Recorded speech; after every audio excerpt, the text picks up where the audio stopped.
মাহফিলটারে নাজাতের ওসিলা বানাও। তাহলে ঘরে সুখ শান্তি আর সমৃদ্ধি আনার 5 নম্বর ফর্মুলা হচ্ছে ঘরে কোরআনের তেলাওয়াত লাগবে। এখন কোরআনের তেলাওয়াত নাই, কোরআন আমরা শিখাতে চাই না, আছে না নাই? আমরা এখন ধর্মপ্রাণ হয়েছি কোরআন ছাড়া। কি ছাড়া? ধর্মপ্রাণ, ধর্মপ্রাণ, আমরা বড়ই ধর্মপ্রাণ। নামাজ রোজার কিছু নাই, ভুলেও ধরি না কোরআন। ধর্মপ্রাণ। রোজ সকালে শুনতাম আগে আল কোরআনের বাণী রে, আল কোরআনের বাণী। এখন শুনি সারে গামার দীপ্ত ফ্যান ফেনানি। রোজ সকালে শুনতাম আগে আল কোরআনের বাণী রে, আল কোরআনের বাণী। এখন শুনি সারে গামার দীপ্ত ফ্যান ফেনানি। ধর্মপ্রাণ মুসলমান আজকাল হয়েছে মডার্ন। ধর্মপ্রাণ, ধর্মপ্রাণ, আমরা বড়ই ধর্মপ্রাণ। নামাজ রোজার কিছু নাই, ভুলেও ধরি না কোরআন। ধর্মপ্রাণ, ঠিক কি না? প্রতিদিন কোরআন শিখায় যে তার পকেট যায় ফাঁকা রে, তার পকেট যায় ফাঁকা। সপ্তাহে 2 দিন গান শিখায় যে নেয় তো 1000 টাকা। ধর্মপ্রাণ মুসলমান আজকাল হয়েছে মডার্ন। ধর্মপ্রাণ, ধর্মপ্রাণ, আমরা বড়ই ধর্মপ্রাণ। নামাজ রোজার কিছু নাই, ভুলেও ধরি না কোরআন। ধর্মপ্রাণ। এরকম ধর্মপ্রাণ আমরা কেউ হতে চাই? প্রতিদিন ফজরের পরে আমার ঘর থেকে কোরআন তেলাওয়াত হোক, আমরা চাই কি চাই না?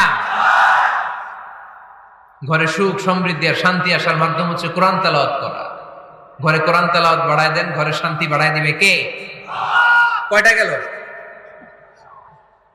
হ্যাঁ, 5টা না? শুনতেছে তোমার সাথে।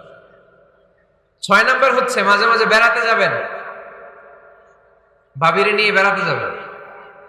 পারা যাবে? জি হয়। এই যে আপনাদের এখানে জাফলং আছে না? জাফলং আর কি আছে সিলেটে? মাধবকুণ্ড আর হাকালুকি, সবচেয়ে বড় হাওর বাংলাদেশে। আমি গিয়েছিলাম একবার। এই হাকালুকিতে যে 2 জন হারায় যাবে, 2 জন 2 দিকে। পারা যাবে? যাবেন। আল্লাহ রাসূল সাল্লাল্লাহু আলাইহি ওয়াসাল্লাম যেতেন, স্ত্রীদেরকে নিয়ে মরুভূমিতে বেড়াতে যেতেন, আউটিং এ যান।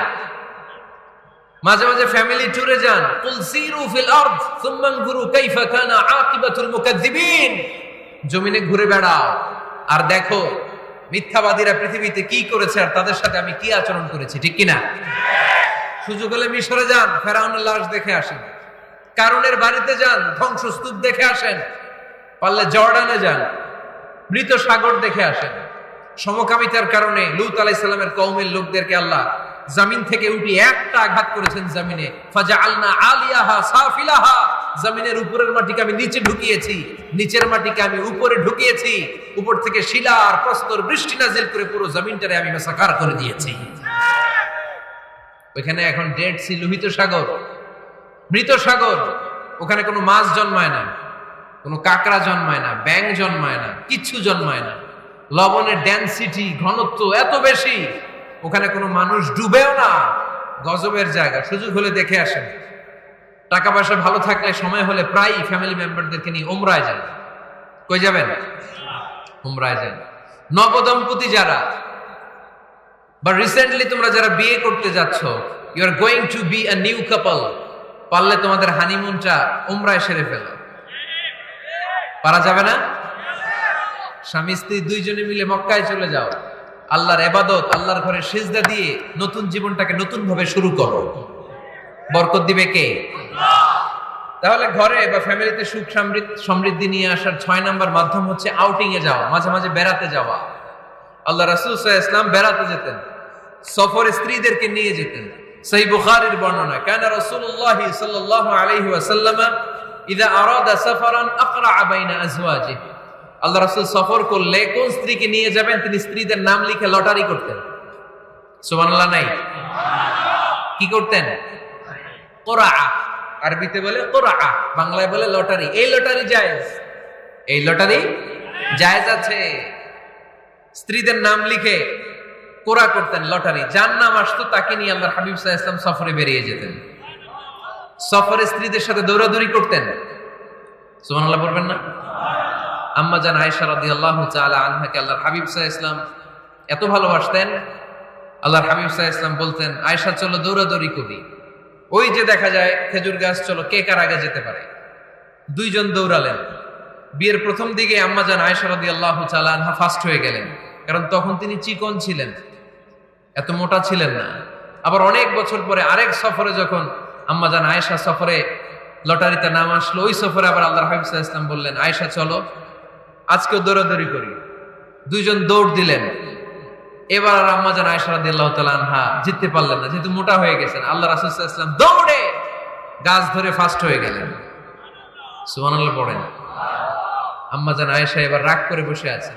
আল্লাহর হাবিব সাল্লাল্লাহু আলাইহি ওয়াসাল্লাম বললেন, হাদিহি সাবকাতু বিতিলক, ওই যে কয়েক বছর আগে আয়েশা একদিন রাতে তুমি আমারে হারায় দিছিলা, আজকে তোমারে হারাইয়া ওটার প্রতিশোধ তুলে নিলাম। সুবহানাল্লাহ পড়তে পারলেন না? কি ভালোবাসাবাসী ছিল, কি খুনসুটি ছিল, কি আদর সোহাগের সমৃদ্ধ সুখী শান্তির একটা সংসার ছিল বিশ্বনবী সাল্লাল্লাহু আলাইহি ওয়াসাল্লামের। তিনি স্ত্রীদের সাথে খোশ গল্প করতেন, বিনোদন করতেন, হাসি ঠাট্টা করতেন। তবে এই বিনোদন ছিল সুস্থ বিনোদন, এই রসিকতা ছিল সুস্থ রসিকতা, ঠিক কিনা? আমরা এটা করতে চাই না। অনেকের চেহারা, আমাদের চেহারার মধ্যে কোনো হাসি নাই, খালি রাগ আর রাগ, আছে না নাই? অনেকে দেখবেন 5 বছর একবারও হাসে নাই। সুজানগরে আলহামদুলিল্লাহ এরকম নাই। সুজানগরে এই যে সবাই হাসতেছে, সবার মুখে হাসি। হাসবেন, মুচকি হাসবেন, মুচকি হাসি দেওয়া সুন্নাত। আর মুচকি হাসতে পয়সা লাগে না। পয়সা লাগে তো হাসেন না কেন? মুচকি হাসেন, হাসি দেওয়া সুন্নাত। তো তাহলে 6 নাম্বার যে পদ্ধতি আমরা পেলাম ঘরে সুখ শান্তি আনার, মাঝে মাঝে ফ্যামিলি মেম্বারদেরকে নিয়ে আমরা হাকালুকি হাওড়ে হারিয়ে যাব, আমরা মাধবকুণ্ড বেড়াতে যাব, আমরা জাফলং এ যাব, পারলে আমরা কক্সবাজার সমুদ্র সৈকতে যাব, যেমনটি আল্লাহর হাবিব সাল্লাল্লাহু আলাইহি ওয়াসাল্লাম স্ত্রীদেরকে নিয়ে বেড়াতে যেতেন। ইনশাআল্লাহ পড়েন। পারবেন তো? যাবেন তো সবাই? আচ্ছা, 7 নাম্বার পদ্ধতি সংসারে সুখ শান্তি ফিরে আনার, ফ্যামিলির গুরুত্বপূর্ণ বিষয়ে সিদ্ধান্ত নিতে পরামর্শ করবেন। Family meeting. কি করবেন? কি মিটিং?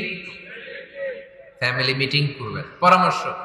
এক্ষেত্রে স্ত্রী, সন্তান, ভাই, বোন, আব্বা আম্মা সবার পরামর্শ নেবেন। অনেকে আছে কারো কথা শোনে না, মনে যা চায় তাই করে, আছে না নাই? পরে আফসোস করে, পরে হাই হাই করে। কারণ যারা পরামর্শ করে এরা কোনোদিন হাই হাই করা লাগে না। চিল্লায় বলেন ঠিক কিনা? এজন্য আল্লাহ বললেন, ওয়াশাবিরহুম ফিল আমরি ফাইদা আযামতা ফাতাওয়াক্কাল আলাল্লাহ।